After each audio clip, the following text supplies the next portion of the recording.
পেয়েবে। ধন্যবাদ ধন্যবাদ। ম্যাডাম আপনার ফিজটা কত দেব?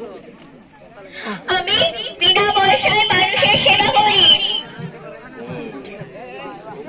বিনা পয়সায় মানুষের সেবা করে বেড়ান? হ্যাঁ। তাহলে আপনার চলবে কি করে?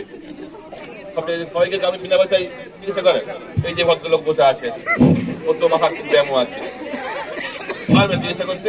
হ্যাঁ পারবো। পয়সা নেবেন না? না নেবো না। আচ্ছা, আমি কারোর থেকেই পয়সা নেই না।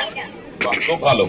এরকম ডাক্তারই দরকার আমাদের জন্য, যারা মানুষের সেবার জন্য এগিয়ে আসবে, তাদেরকে আমাদের বেশি করে দরকার। এইটা ধরুন, নিয়মিত ওষুধগুলো খাবেন আর যেটা বললাম সেটা কথা শুনবেন, তা না হলে আমার পক্ষে রোগ ভালো করা সম্ভব নয়। ধন্যবাদ ধন্যবাদ ম্যাডাম। আসি তাহলে ম্যাডাম, আসি।